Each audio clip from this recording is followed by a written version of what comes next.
Hello, everybody. Well, YouTube at least. I forgot to hit go live on Facebook. And I also forgot to set this up so I can easily share my live to another page. But whatever. Nobody's perfect. Everybody makes mistakes. Okay, Facebook's on and live. Hello, everybody. So while I get a few things I forgot to set up, I guess folks can start tuning in because it always takes a few minutes. So yeah, I guess that's a benefit, or like at least it's not terrible. That being said, of course, if there's a time to be involved there because they're just at home, we had a council member. We had Corey Johnson, who is Speaker of the New York City Council. We had a state senator, state assemblywoman, and we got a ridiculous amount of information, including about bills that just passed today in the city council about how they're coping with coronavirus. So this is all really important stuff. And I really encourage you, if you've got a local Democratic club in your area that's, decent, this is the time to sort of get involved and participate in those meetings because there's a lot going on. There's a lot of things that folks need help with. And so you can really have an impact if you're involved today. All right, so that was about the Downton Independent Democrats meeting I literally just came from, which is why I'm actually in the middle of sharing this thing. Okay, and there we go. So now I'm set up again. Great. Now that I resolve that, but now we can get to the headlines. And we'll get to some of the stuff that the DID meeting covered because a lot of it's really important, like what's happening with rent. So first and foremost, happy Earth Day. I don't know if people know this, but it's Earth Day. And obviously, usually there's folks out doing things, and not this year. On the other hand, all of us staying inside and doing nothing is great for the Earth. So yeah, there's that. Happy Earth Day. All right, a couple of top line things. Then we're going to get to the big juicy thing of the day, which is political machines, still political machining, and they're trash. And we're going to talk about it. And because one, it's important to know how these things operate generally. And two, it's important to highlight the fact that political power and the ways that people protect political power don't go away because we're in a pandemic and everybody's to be coming together kumbaya style.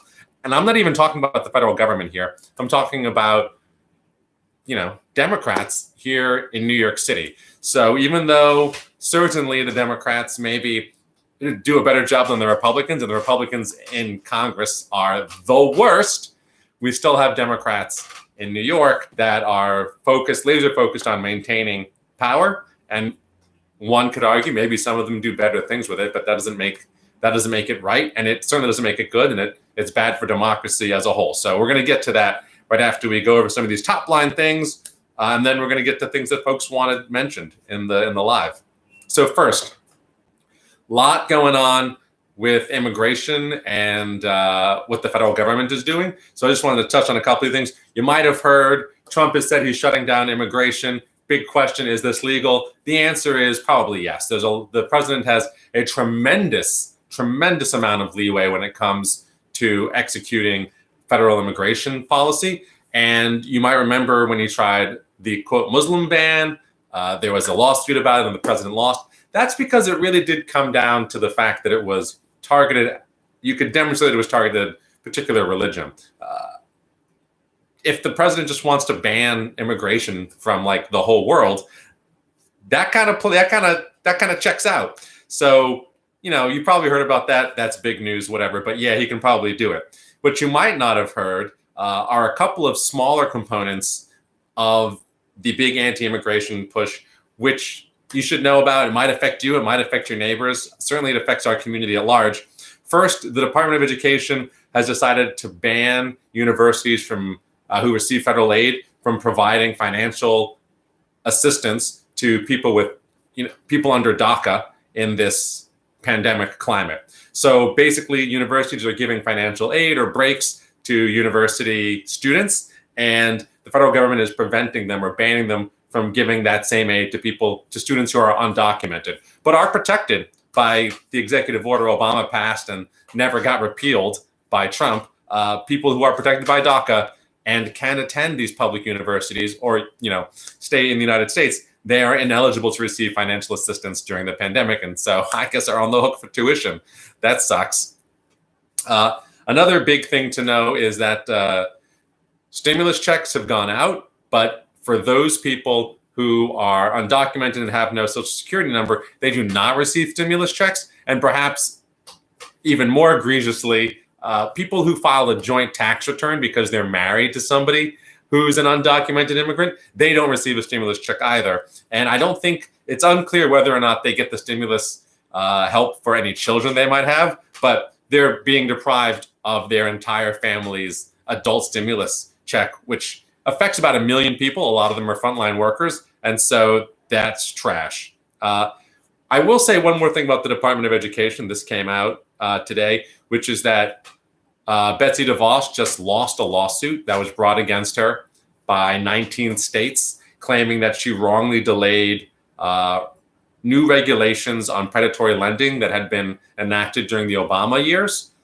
So that's good, but she'll just appeal it. But it's nice that there was a win for good regulations and against predatory lending, even if it won't mean anything until it gets will probably appealed and then decided by a conservative judge in her favor. But we'll see what happens. But yeah, there you go. Another big thing. This is pretty important. All these states are now reopening, which I'm sure is on the top of everybody's mind and everybody knows about it. But something really important to understand is the federal government can the big question has been asked, like, even if you reopen your state, how are you going to force people to go outside? What's going to happen to all these businesses? Can you make people participate in an economy just by mandating that it's reopened? And there are a couple of things to appreciate about how this works and even why the states are reopening. So first, a lot of the states that are reopening, they're Republican states, and there are occasionally, sometimes, like in Georgia, limitations on how much they can raise taxes. Now, we've spoken about the fact before that states cannot run deficits. They can't do deficit spending the way the federal government can.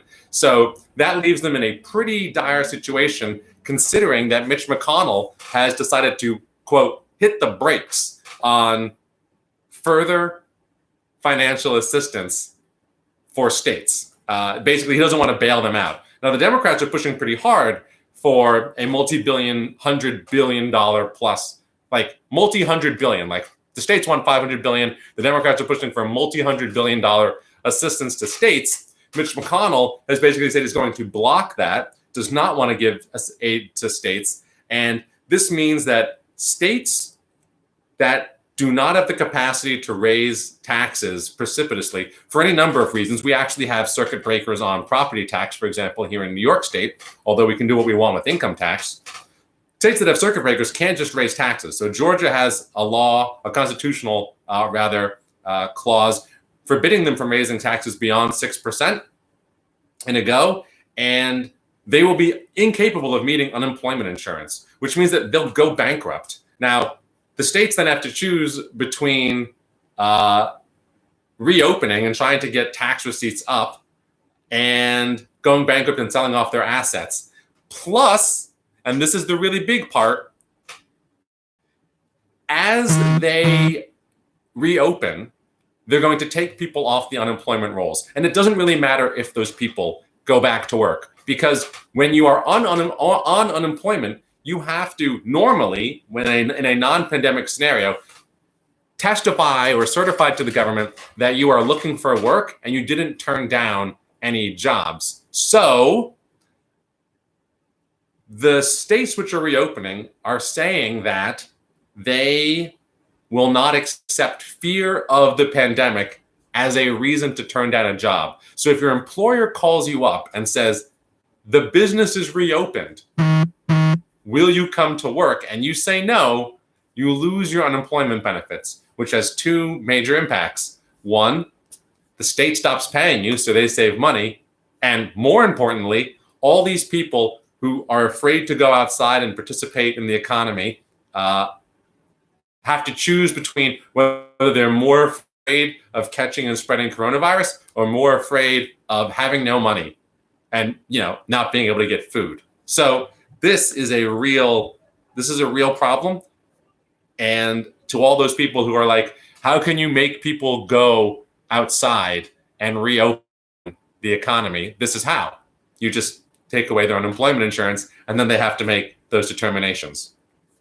So that's really something to keep in mind as we have these debates, and it speaks very highly to the reason that the federal government, and only the federal government, is really in a position to do anything that can save the states and save all the people in them, because only the deficits. Another example, which is very close to home, which is New York City. We had Johnson on our web meeting of downtown independent and landlords and what assistance folks can expect and really what we should be pursuing. And one of the things that Corey Johnson pointed out was that the New York City budget is about to take a massive hit this year, an estimated $5 billion next year, for a total loss of $8.5 or so billion. And he thinks that number is going to end up being larger than as things that we've spoken about, which have a negative impact on economic activity, and then a negative impact on, it basically drags the whole thing down because you have reached aggregate demand because the government stops spending. Now, one thing that folks really need to consider here is when we talk about canceling rent for these 3 months or canceling mortgages, that 30% of New York City's revenue comes from real estate tax. And that is the major expense of landlords. Well, I guess if you're a good landlord, they're doing upkeep or fixing things, but the major fixed cost once you own a building, aside from mortgage payments, so if you own your building free and clear or what have you, is this property tax. And if people stop paying rent and landlords lose the ability to pay their property tax, then in aggregate is going to deprive the city of 30% of its tax revenue. And if you deprive the city of 30% of its tax revenue, then it's going to have to make massive cuts in the budget. And if it makes massive cuts in the budget, then you're going to see further unemployment, further reduction from the government, which makes up a large part of the city and state's GDP, and a further downward pressure on economic activity. Furthermore, as these services are cut, the government's capacity to bail out renters goes down, which pushes more people out onto the street. As more people go out onto the street from homelessness, then you have a depreciation of property values, which leads to permanently lower assessments of properties, which leads to permanently lower real estate tax revenue, which leads to a permanently smaller city budget, which leads to downgrading of estimates for revenue, which leads to bigger cuts in the budget, and you have this negative spiral just perpetuating itself. This is, again, this is exactly the sort of stuff that happened during the Great Depression, and we need to watch out for it. And so what Speaker Johnson was saying was that the ideal thing would be for the federal government to step in and really just pay everybody's rent with printed money.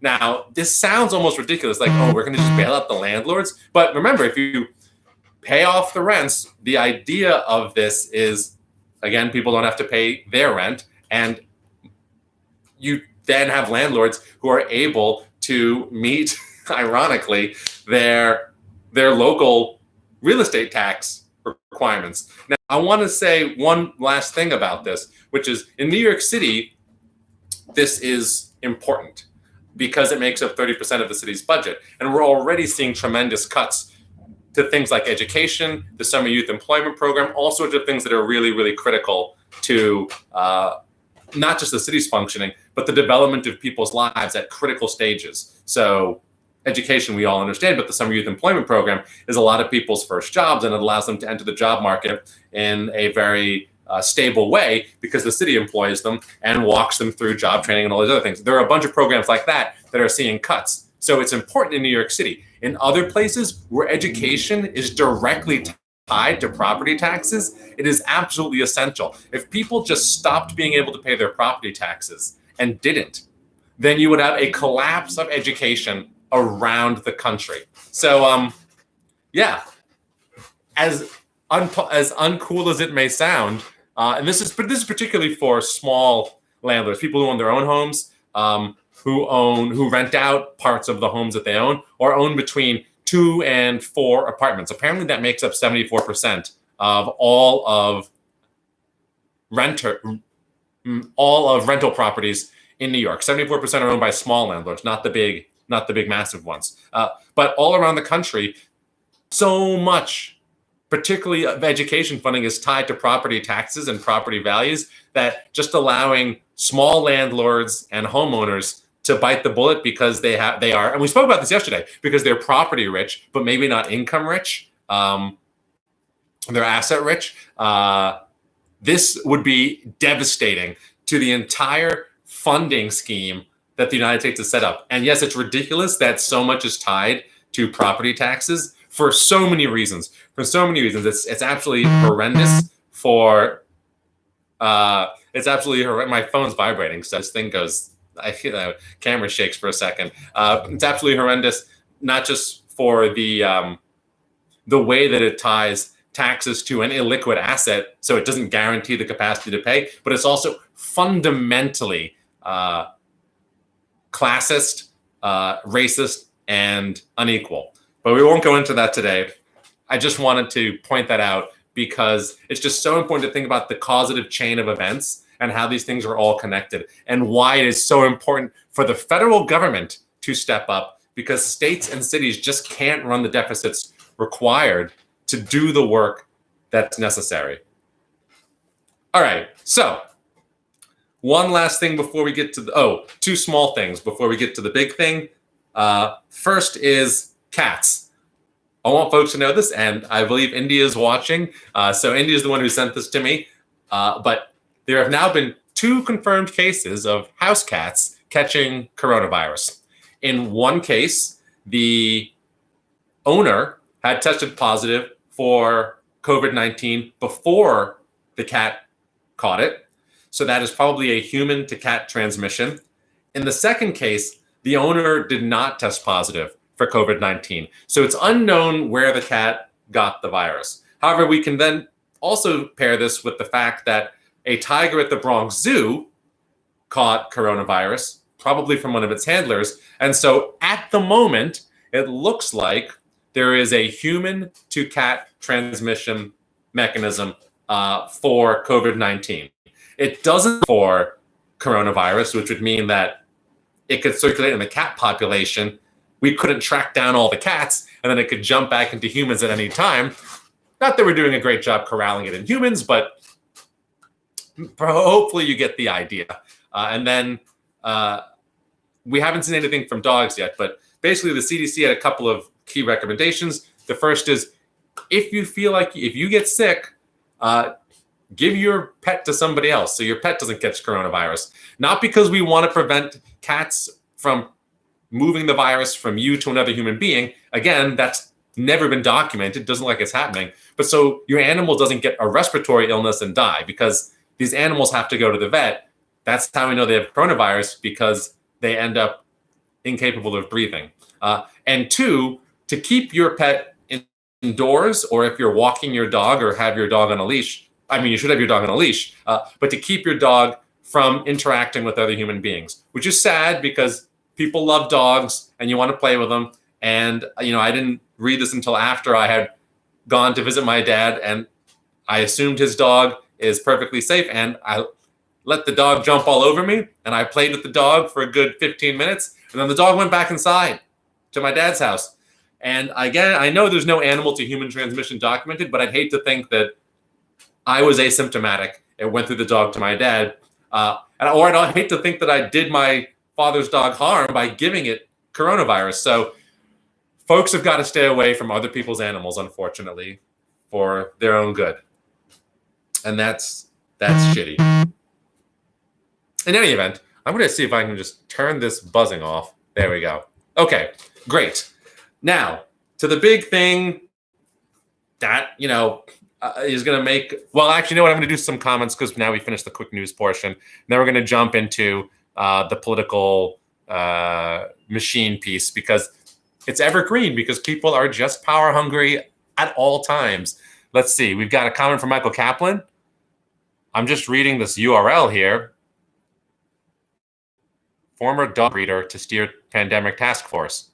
Well, There you go. Well, that makes perfect sense because now we know that animals can catch coronavirus. It would make more sense if it were a cat breeder, but I see the logic rather. Michael Kaplan goes on to say, Azure put a dog breeder in charge of COVID response. Yes. And this is Azure is the head of Health and Human Services, which is basically in charge of humanitarian basically work within the United States. It's not the CDC, which manages disease, but HHS manages basically like domestic human outreach for the government. I'm gonna have to like look up a better definition. But it's all like the people support interfacing aspects of the government. I'm not doing a good job of this. Sorry. Oh, but that does remind me of one more thing I wanted to say, which is yesterday we mentioned that Rick Bright, who was the head of BARDA, which is in charge of the federal government's vaccine research and purchasing, that Rick Bright left the White House, left the administration for an unknown reason. And so we were ahead of this, actually. So that's kind of cool. But it came out today. Now we know why Rick Bright left after serving in that position since 2016. And it's because he disagreed with the president on hydroxychloroquine. So isn't that amazing? Isn't that absolutely freaking ludicrous and ridiculous? Disagreed with the president on hydroxychloroquine and left the agency in charge of vaccine research and purchasing without a leader. His deputy took over, and hopefully that person is a competent technocrat. But I mean, Jesus, Trump is just pushing everybody who knows anything out of his administration. Mind you, hydroxychloroquine, even though there's not great research on it, the more recent stuff is showing that it actually is associated with negative medical outcomes. Okay, one more, and then we're into the political stuff. Chris Barron, putting aside whether or not it is good policy, how can you stop people from assembling and going to church without violating the Constitution? That's a great question. And I will mention one more thing then. And there's just so much news, like how can you get around it? But New Orleans has put police officers on not all the corners, but at checkpoints, and basically given the power to stop anybody, ask for their license and registration, and then make a determination about whether or not their reason for being outside is justified or face penalty. So first off, I think that's freaking terrifying. And my uncle commented, like, you got to make a call. You can either be for you can either be for lockdown rules or you can be for this sort of Gestapo tactics. And I do not think that these things are mutually exclusive. I think it's fine for the government to issue orders and, or not orders, but to issue guidelines and rules that people are expected to follow. I do think that without enforcement, it's really not as powerful as it could be. But we don't have fines being issued here in New York City. There's no enforced lockdown, but people are doing it and we're flattening the curve. I don't think then it's necessary to create checkpoints with the police that allow them to stop anybody they want and make a determination on the spot whether somebody's reason for being outside is valid. That being said, how can you stop people from going to church without violating the Constitution? I actually don't think you can. I know if this went to court, I'm not 100% sure. And that is because of the way that the United States has treated religion as something that the government can't touch, as opposed to something that can't touch the government. And again, we spoke about this a few nights ago, but like France does it differently. France, the government need only treat all religions exactly the same, but it can otherwise do anything it wants. Kind of the way business works. The government can't play favorites with business. It can't have established business any more than it can have established religion, but, you know, it regulates commerce and people's interaction with businesses all the time. In the United States, that's how France does it. In the United States, the way we treat religion is as off limits, but we could change that and take a different approach to secularism. That being said, secularism is always being eroded here in the United States in the modern day. And the minute you try to move to a model like that, you would have religious folk complaining or protesting that this was a crackdown on their religious rights, of course, and that they were being treated like a minority because one, they associate being treated like a minority as bad, and two, for some reason, Christians claim that they're treated like a minority even though they're a majority. So to your point, I don't think you can actually do it. Chris Barron, who keeps testing me, is it your brother, the doctor? Ironically, it's not my brother, the doctor, who sends me most of my information or talks to me the most. It's my brother's former med school roommate who sends me all the great information, and that is the immunologist. Tila, quarantine powers, man. Yeah, quarantine powers, but again, you're going to run into a whole bunch of constitutional litigation, and I actually don't think that quarantine, that indefinite suspension of religious activity, like I think that you'll lose that in this Supreme Court.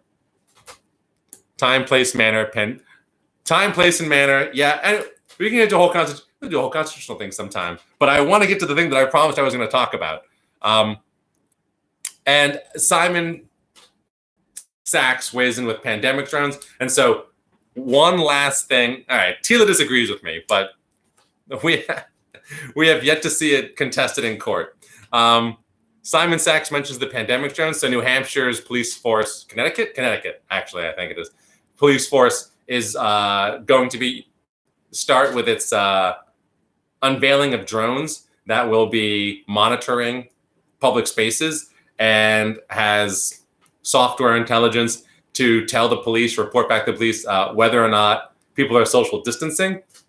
So just looking at people and determining how far apart they are, easy enough for a robot, for a drone. And then it looked like from the specs that these things were also going to be able to do infrared and tell people's temperatures and then catch folks who look like they've got coronavirus.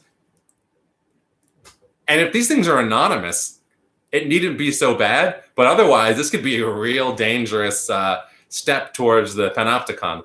And there are a lot of civil liberties questions that are coming up, as in this religious question that was just posed. But we'll get into them some other time. Maybe at the end. You know what we'll do it at the end of this, because I'm going to get to the thing and then breakdown of the New York City laws passed today for renters. Yeah, Tila disagrees with me, continues to disagree with me, which is fine. Literally finished my con law exam today. And all I can say about this is that constitutional law is only what the Supreme Court says it is. The document of the Constitution doesn't, it's not specific to any particular situation, and it's all in the interpretation. Again, the United States has gone in all sorts of directions on its treatment of religion, and we'll see what happens. I just don't think that the Supreme Court, as constituted, is going to grant states like powers like that. But I could be wrong. But again, it's all just, what does the Supreme Court think? Because they're the arbiters of the Constitution, and governments can do whatever they want until somebody sues them. Okay, so cool, good. No more comments. But you know what? I will say one last thing, which is we're probably going to move this to a Zoom, at least for one attempt next week. So Tila, you should come on and school us all on your constitutional, give us all the precedents and such, so that we can get a grasp on why you think that it is completely constitutional, and that the court would agree that the United States, that states can enforce lockdown measures, particularly as it regards to religious services and attendance. Okay, here we go. Board of Elections. As we mentioned yesterday, there's already a lot of focus on, a lot is might be overselling it, because, nobody pays attention to the Board of Elections. But there's more scrutiny on the Board of Elections than usual because, thanks, Tila, more scrutiny on the Board of Elections than usual because they're considering kicking Bernie Sanders off the ballot. Now, that might seem strange and egregious. But as it turns out, political parties in the United States, particularly in New York, are well known for kicking people off the ballot. That is one of the ways that they control other folks in the electoral process. So today was the day that the Board of Elections held hearings for all of the folks who were challenged when on the petitions they handed in. So just to walk you briefly through how getting on the ballot works in New York and in many, many other states, it works like this. There's a petition period. And so what this means is that anybody who wants to run for office in a primary or general election needs to gather signatures from other people in their district. If you gather enough signatures, then the Board of Elections certifies your petitions and you get to appear on the ballot. Oh, that was yesterday. Oh, well, okay, there were some hearings this morning. So thanks, Tila. I don't know, Tila, you should have a show too. I mean, I only have a show because I go live on Facebook. Oh yes, that's right. They did congressional stuff. Yeah. So your dad was kicked off the ballot you mentioned yesterday. But they do it over a period of days, whatever. So they were doing it today as well. And once you hand in your petitions, there is a certain amount of time in which people can challenge them. That is to say, make the claim that you don't have enough signatures, make the claim that your signatures are invalid and point out the signatures that they think are wrong, or make a claim that the way you filed, and there are very specific rules, is incorrect. All right. Now, savvy political operators, particularly political parties, will very, very often use their knowledge of the petitioning process to nitpick the petitions of their opponents and kick them off the ballot, like Tila's father. They do this, one, to, I guess in the beneficial sense, to police the system, because the Board of Elections doesn't automatically vet anybody's petitions. It only vets the petitions that are challenged. So the rules only matter if people do the challenge work. But two, and really the underlying and more prominent reason, to remove opponents from the political process, because the most simple way to win an election is just to not have an opponent. So today, there was a particular case which was heard, which I think is emblematic of how political parties corral members and build uniformity and also punish dissenters. So two friends of mine who are great organizers out in Brooklyn, John Wasserman and Christina Doss, who have been running and growing the Brooklyn Young Democrats. Really, I got my start in Manhattan Young Democrats after Obama, and we did a lot, to grow that club. And now Brooklyn has sort of become the super energetic club with folks who got involved basically around 2016 when Trump was coming up. And so that energy transferred over there, and Brooklyn's the most Democratic county in the United States, and they've been going gangbusters. Now, Christina and John live in the district of the new Brooklyn County Chair. So the county chair was this person, Frank Sedio, who was very much regarded and seen as an old school machine boss. He left that position due to some maybe corruption issues, but certainly party finance issues a couple of months ago. And Rodneyse Bachat, who's an assemblywoman out in, I forget which neighborhood it is, but deep in Brooklyn, she became the new county chair. John and Christina, living in her district, were members of her Democratic club. And so if you're familiar at all, I'll do a quick recap, but if you're familiar with all the New York City political landscape, you have your assembly districts, which is the most local unit of state governance. And then you have Democratic clubs that are centered around, in Brooklyn, the assembly member and the district leaders that represent the entire assembly districts. In all the other counties, which are the boroughs, there are multiple district leaders per an assembly district, and that's the main unit of local party governance, but in Brooklyn, the entire assembly district has 2 district leaders. It's not broken up, a male and a female, and there's generally just one Democratic club for the entire assembly district. So Christina and John were happily members of that club. And one of the things that Democratic clubs really want you to do is petition. And petitioning, again, is so important because if you don't have enough signatures, you can't make the ballot. And because people often want to challenge their opponents, you need to have a cushion of signatures so that they knock off 100 signatures saying, this one's illegible, this one doesn't live in the district, whatever, that you still have your minimum threshold. So we are now operating in the petitioning season for this year, or this was a couple of months ago, I should say, in March, and there's a pandemic. The pandemic is just starting to be understood at this time. Christina and John are out there meant to gather signatures. They're given petitions by their Democratic club, and they were told to gather 250 signatures. Okay. Seems reasonable. In any other environment, this would make perfect sense. This is what you're supposed to do. And honestly, if you're not going to volunteer with your club, then why are you in the club? And like, why should you have a leadership position in the club? But this is really important. This is when the pandemic hits. John gets sick. He's like, I can't go out. I can't gather signatures. They are unsympathetic.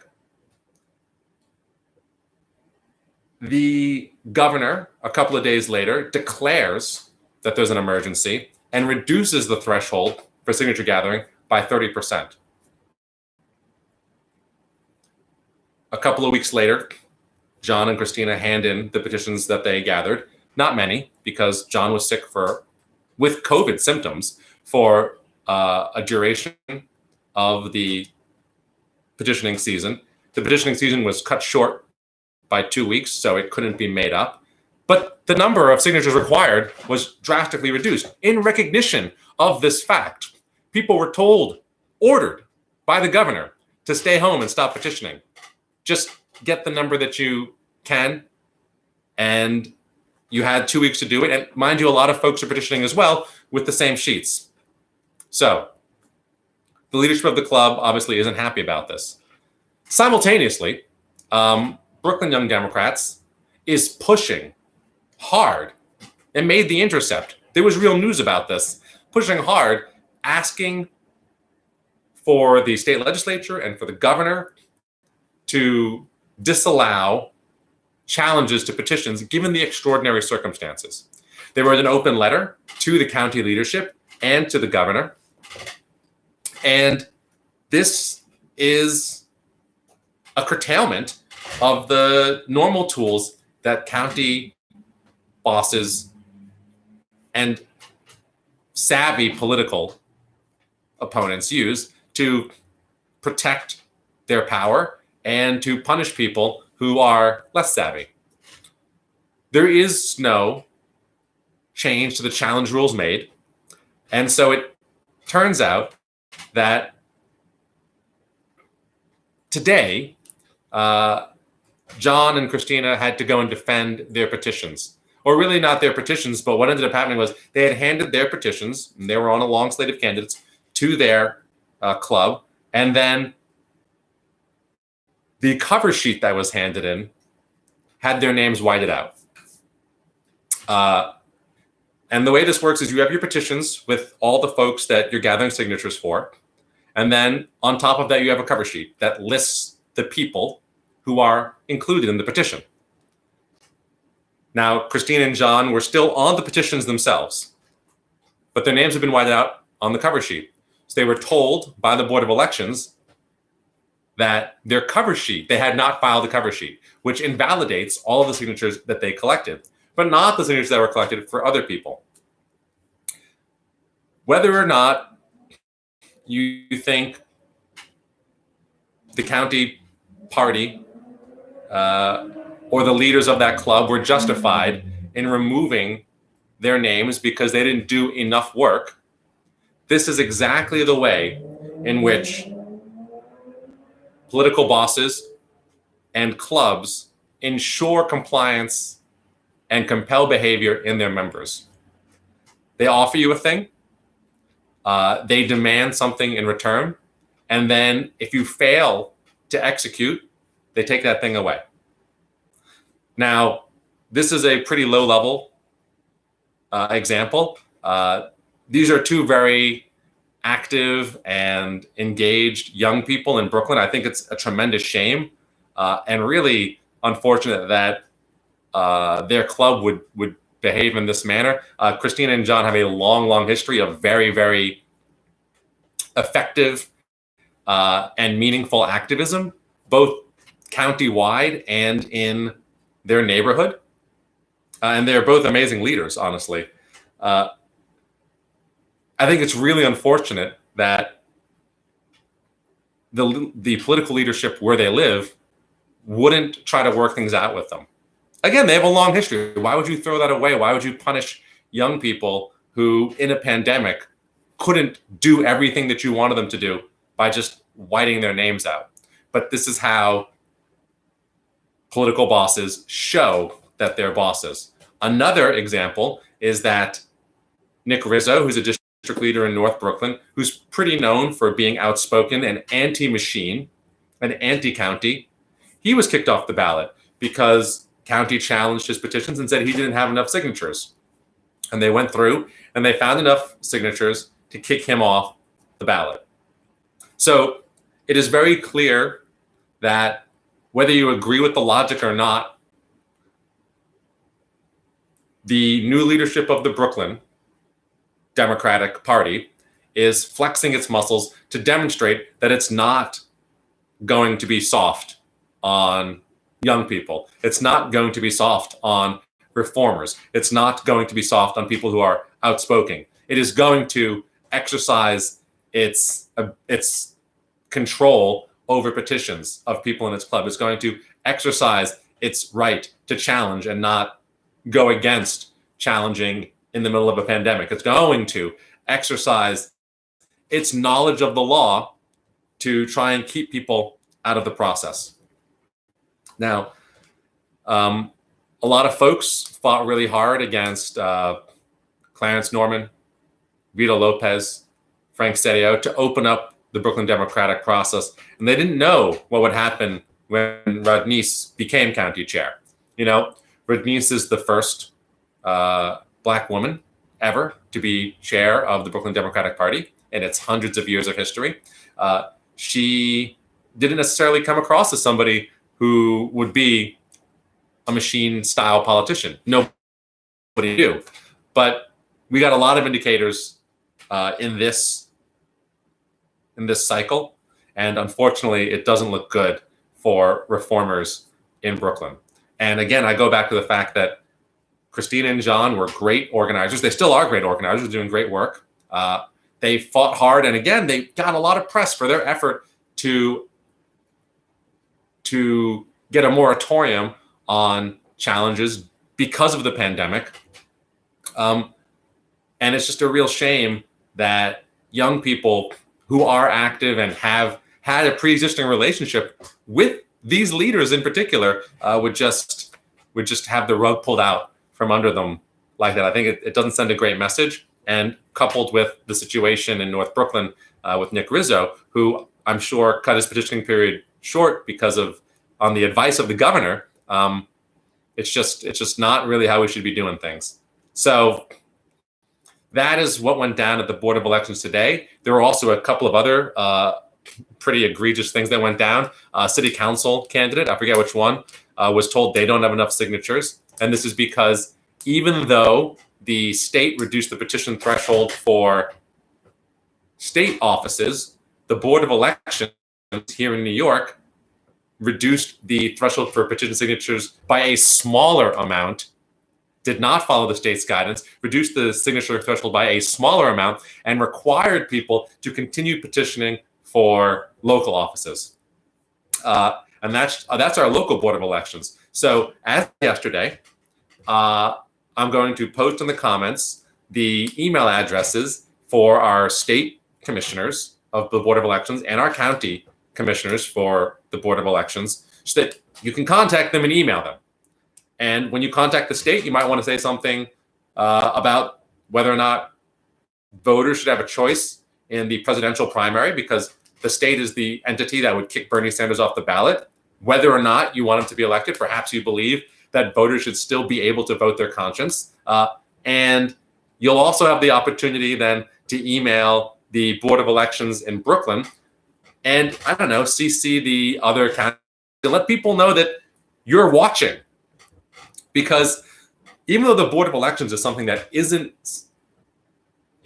well scrutinized or doesn't get a lot of attention, and mind you, this is the same in the rest of the country, boards of elections or secretaries of state, those are the folks who oversee elections, even though these people aren't well scrutinized, or we only tend to look at them when they're Republicans, limiting voter access in swing states or red states, they have a profound impact on actual electoral outcomes wherever they are. Even here in New York, where we think we have Democrats, we think we have choices, we believe in the democratic process, we just passed ranked choice voting, these are still things that go on. And the boards of elections and the Democratic Party, who chooses the people who run the Board of Elections, we spoke about this last night, they need to know that you know how it works and that you are watching. So just so that you can have an informed email, I'm going to go over very briefly again how people end up running the Board of Elections. State Constitution says that the leadership, the commissioners of the Board of Elections, shall be split between the two major parties. So in that case, the Democrat and the Republicans. Forget third parties. The commissioners are split between the Democrats and Republicans. At the county level, the county leaders suggest to the city council who they want in those commissioner roles. The city council has, from time to time, tried to, shall we say, not listen to the county bosses. This happened not long ago. Actually, like 2 years ago, there was a lawsuit about it, and ultimately the city council lost. They didn't really lose, but the political winds were such that they were forced to backtrack, and a county person was installed in Manhattan. Now, our county person is not, I like her. She's just fine. She worked with Corey Johnson, but all of the county bosses can agree that the county bosses should maintain their power. And that means that knowing how the county bosses are elected is really important, because that's our only lever to really changing how the Board of Elections works and does their job. And also to our culture of challenging. So for anybody who doesn't know already, and this is exactly the sort of thing I used to give long talks on. For anybody who doesn't know already, your county leaders in New York City are chosen by district leaders. We spoke about district leaders a second ago. District leaders are elected in the Democratic primary every 2 years. Manhattan, Staten Island in your odd years, so 2019, 2021, Brooklyn, Queens, and the Bronx in your even years, so this year, in the June 23rd primary. There may not be a contested election where you live, which means you will not see it on the ballot. But if there is, you can look it up at the Board of Elections. And if there isn't, you should look towards 2022 to make sure that between now and then, you've met your district leader, heard from your district leader, or you have decided to run for district leader. Now, I'll say in Brooklyn, these are really big fights. And if you don't want to take on that huge fight immediately, look to the county committee. The district leaders are sort of like the Senate of the Democratic Party. The county committee is like the Congress of the Democratic Party. There's much more of them. It's easier to win. You represent maybe 3 square blocks. If you want information on how to get involved, hit me up. Absolutely fine.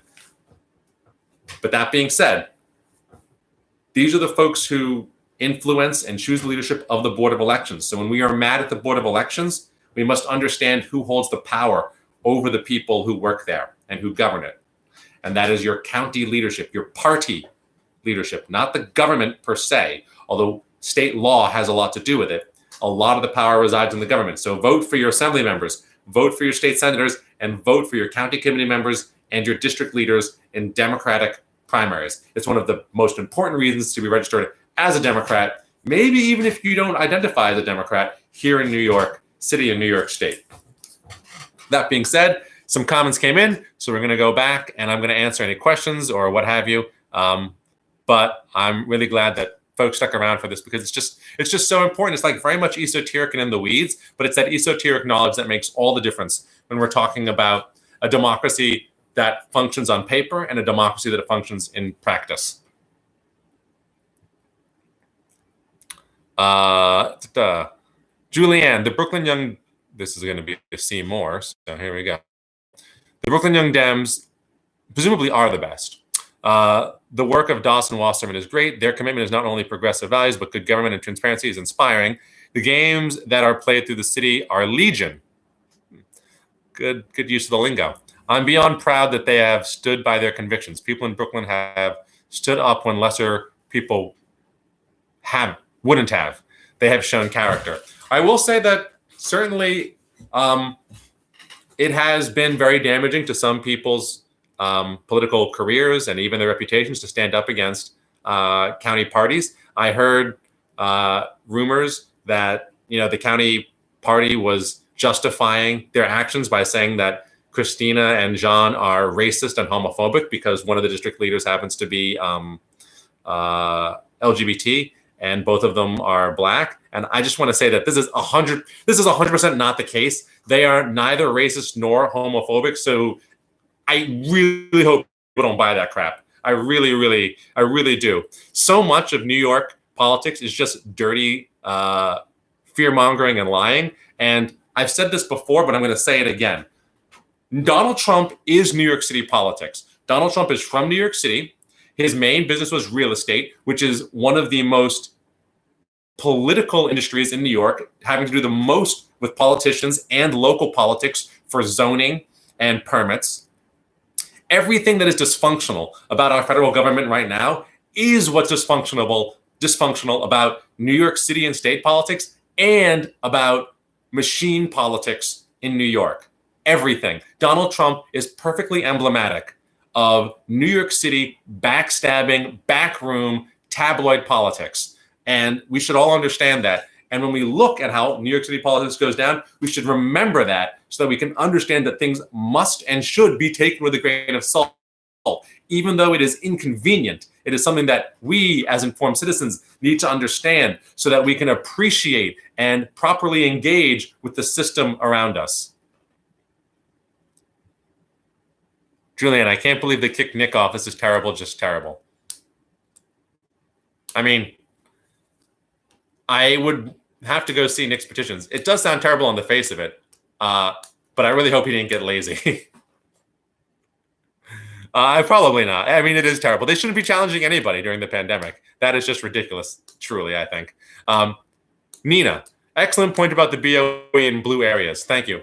Listen, Nina, it's my pleasure. I know you know. I know. That wasn't for you. Nina is deeply involved in Queens, which has, I think, the most machiniest of all the machines. You should see their rules. My God, I could talk about the rules of the Democratic Party here in New York in the various counties. But Nina knows she's fighting the good fight, and there are a lot of good people out in Queens fighting the good fight. Some of them are on this, and maybe they've got their elections coming up, and there's a whole coalition running district leaders and state committee members out in Queens, and maybe I'll just pop the links to all of those folks down in the comments so that people can learn about them and support them.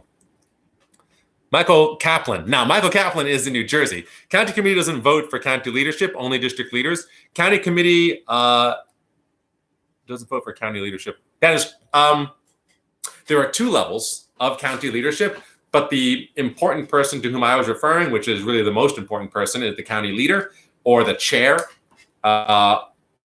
Depending on where you live, maybe county leader or county chair. That person is selected by district leaders exclusively, except in Staten Island, where they are selected by the county committee.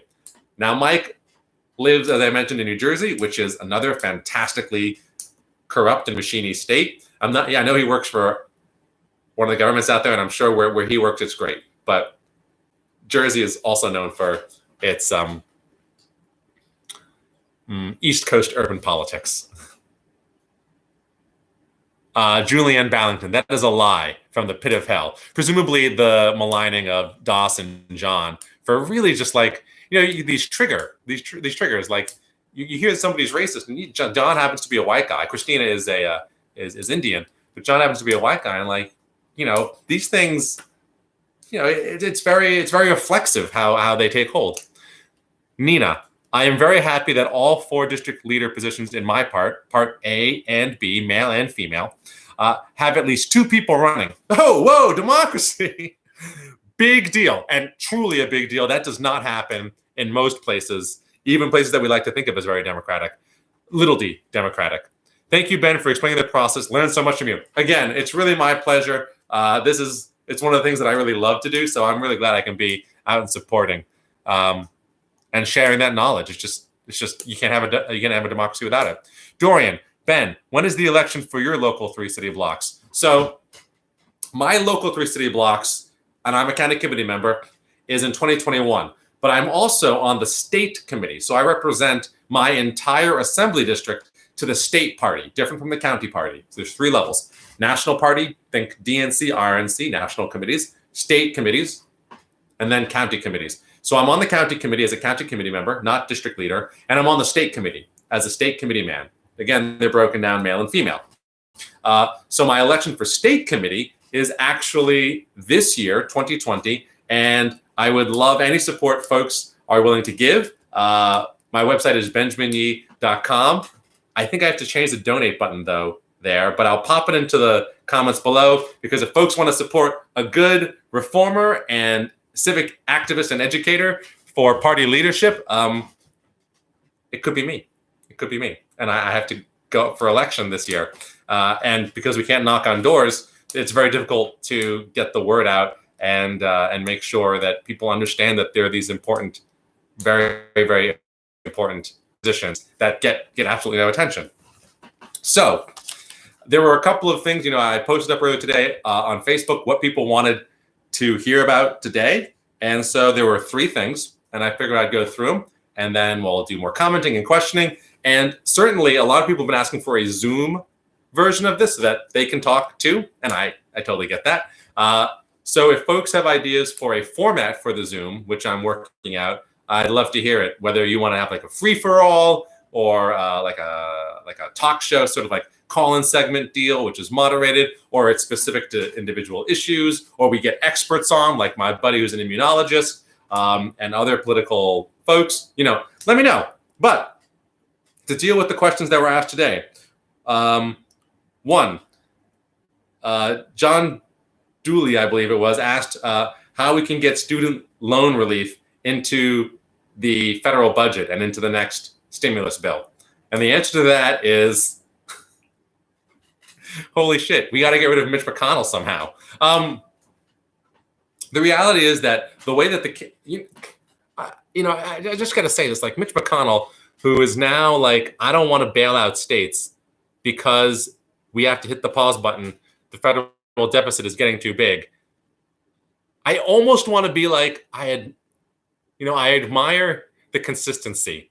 When we had when we had a financial crisis in 2008, he was out there being like, let's bail out the banks. We gotta save business. And then the minute it turned around and was like, the banks have been bailed out, he was like, well, the deficit's too high. We can't go around just bailing out all the people with mortgages. And the absolute consistency, for a hot minute there was like, oh, Republicans are hypocritical because they will pass a $2 trillion stimulus when their guy is president, but not when Barack Obama is president. But in retrospect, they did it masterfully. Again, let's bail out the banks, oppose bailing out the general public, have billionaires fund the Tea Party, which is arguing about the deficit so that it becomes popular to not bail out the American public, and then we destroy Barack Obama. To fast forward 10 years, 12 years, pandemic, let's bail out the corporations. Let's extend the bailout for small business, which big corporations have been taking advantage of. oh, suddenly it's costing too much, can't do another bailout for the American people, have billionaires fund the anti-lockdown movement so that it seems popular to not pass another stimulus, and then what? Presumably hurt Donald Trump by not bailing people out, but that's just not how it's going to go, because Republicans are fueled these days by, people say triggering the libs, but it's really, they're fueled by the idea of watching other people suffer more than them. And I could go into it, but that is the ethos.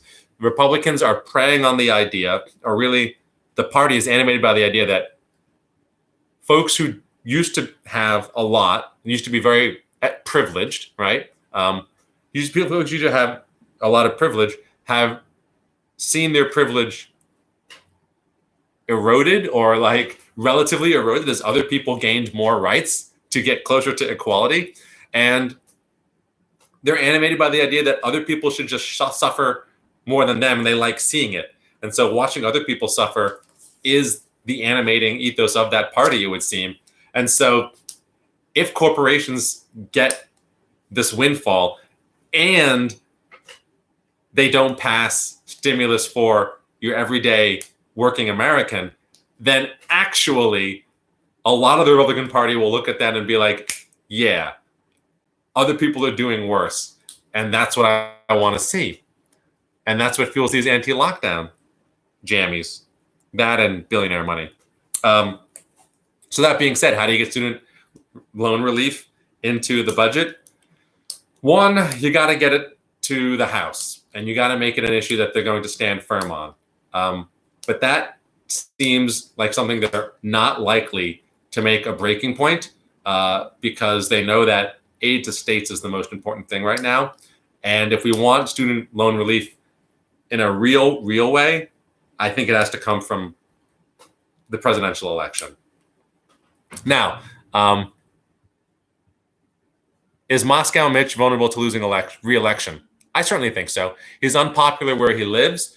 He has a decently strong Democratic challenger, and that person has just a ridiculous amount of money right now. All right, before we move on to the second piece, going to do some of these comments that came in on the political discussion. Nina, our local Dem club was going to have a forum so the DL candidates and others too could introduce themselves and answer questions. Had to cancel it because of COVID, of course. What is the most effective way to host something like that now? Can you point me to a Dem club that's been able to do it? In terms of a debate, I can't really, but I began this live by saying that I just came from my local Democratic club Zoom meeting with a bunch of elected officials like Corey Johnson, Speaker of the Council, and it was great. There were a lot of people there. I think that actually a debate might be better attended as long as you're able to get the word out and get a headliner like Corey Johnson, who's running for mayor. So he might show up because he can do it from home. You might actually have better turnout in a virtual debate. And I can see the marketing about it now just running through my head, with some photoshopping of heads onto the presidential candidates and all sorts of funny stuff. Anyway, I can't point you to a debate that was really successfully held, but I can definitely say that I have attended many online political events, and they have been pretty well attended. And if you want help getting a headliner, I'm happy to do that. But I do think that the folks in Queens have the capacity to put something together that is really compelling, that people will really dial into. Julianne, talking about John and Christina, they've worked on the campaigns for one of the people that challenged them. I can't even imagine. They worked on so as I mentioned, they've been ingrained in their local political club and what have you. And they had a very positive relationship with the people who ended up becoming county leadership. So they've worked on the campaign for some of these people, the folks who challenged them. And I can't even imagine turning on the person who helped me and was loyal. It's morally bankrupt and craven. There are honestly no words for endemic corruption in New York politics. And yes, I mean endemic, because the problem is with the people who build the system. There's a wonderful woman running against him. I don't know to whom you're referring. Dorian Key, are you going to support Andrew Yang versus Corey Johnson if he runs for mayor? First off, there's like 5 people running for mayor right now, and I certainly have not done enough research on all of them to make an endorsement at this moment. Although, it's not even clear that Andrew Yang is running, but that would be super interesting. Okay, so question 2 that was asked today: what gets the youth out? How can we get youth voter turnout up? Was the question. And I have to say, most of these questions were opinions, and I'm happy to answer them. But we'll probably end up talking about them on a Zoom call eventually, so that other people can weigh in. But I did happen to be in, city, state, and national leadership of the Young Democrats for 10 years, and I did youth organizing with Obama. So my opinion on this is pretty refined. But I would say that the number one thing, if you want youth turnout to go up, is to talk about things that they care about. Youth activism is on an all-time high, particularly for Zoomers. Now, the Zoomers are turning 18 this year. Millennials are a different facet. But to get the attention of the youth, you have to talk about things that they freaking care about. Gun violence is one of them. Climate change is another one. Student loan debt is a third. How about job prospects post-pandemic? And the other thing is not to freaking talk down to them. The biggest problem, no, I don't want to say the biggest problem with Joe Biden, because Lord knows there's many. One problem with Joe Biden is that dude has spent a long time telling millennials to suck it up and that life is hard and that their avocado toast just isn't worth eating if it means not buying a house. He didn't say that, but that's the general theme. Look, you cannot win people's votes. You cannot excite them to vote when you don't accept that they have problems worth dealing with. It's just absolutely fundamental to the idea. The other thing, of course, is to make it easier. And voting is hard. I understand that old people have time on their hands. And yes, we all have time on our hands right now. But old people generally who are retired have time on their hands, and polling locations are oftentimes put into nursing homes. Now, if you put polling locations in schools where young people go every day, they might take the time to do it. If you had early voting and times when people could go vote that weren't in the middle of the day, when folks are at school or at work, they might do it. If you had mail-in voting where ballots were sent to people in the mail and they got them and were like, oh, here's my ballot. Should I A, throw it away, or B, fill it out and just drop it back in the mailbox because it's pre-stamped? You might have a different outcome. So I'm happy to say we're going to have an experiment potentially here in New York City. The governor has said we might have a full vote by mail program because of coronavirus, which means people's ballots get mailed to them. And we'll see what happens to voter turnout. I'm going to predict it increases because it's so much easier. Simon Sachs says absentee ballots for all, and he's absolutely right, because New York City has an absentee ballot program, but that requires one more step. You have to request your ballot from the Board of Elections. This would proactively send ballots to people. But getting the youth vote up isn't that, it's not a huge mystery.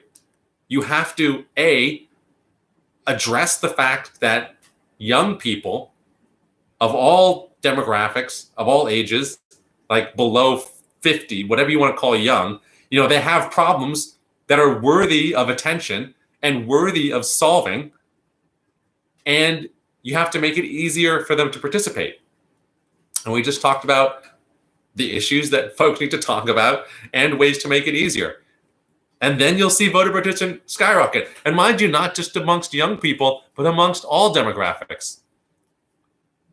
All right. And now the last topic that was put up was by the same person. How can we change the narrative around gerrymandering? Basically saying that, how is it acceptable that in Wisconsin, or in North Carolina, for example, the Republicans can have a majority or a supermajority of the state legislature while comprising only 50% or less of the state's population? Well, and why is this just accepted as the way it is? Well, the answer is that's really difficult. Gerrymandering is something that requires a lot of messaging on because it's not immediately at the top of people's mind. Very, very often, people say they care about good governance, but they don't vote on good governance. because they want to vote. They end up voting on things like education, on taxes, things that really affect their family's bottom line.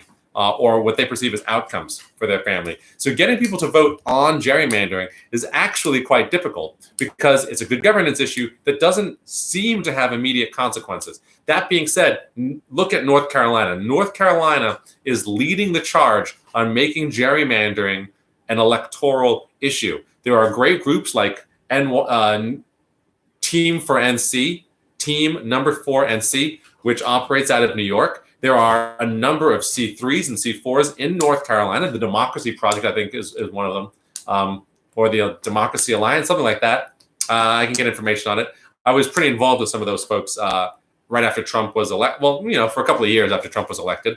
And now coronavirus has just messed everything up. But they have done an amazing job. One is file suit. If there is egregious gerrymandering, sue for a couple of reasons. One, it drains the coffers of your opponents because they have to pay for attorneys.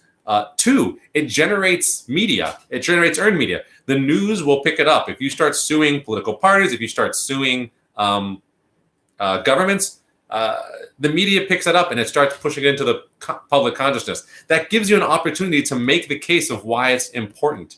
And additionally, in 2020, because the census is coming up, which will impact redistricting, talk about it in league with the census, because there is something actionable that people can do that will result in real changes for the district. And the census itself is tied to funding, billions of dollars of funding for things like healthcare in the states. And people suddenly have an appreciation for the amount of funding their state receives from the federal government for things like healthcare. So changing the narrative on gerrymandering is difficult because people already know it's bad. They assume it's the way things are, but also they can't make it their priority when they're voting because there's too many other things that affect their daily lives. Therefore, raising the profile of the issue and making the good governance case for it is really important.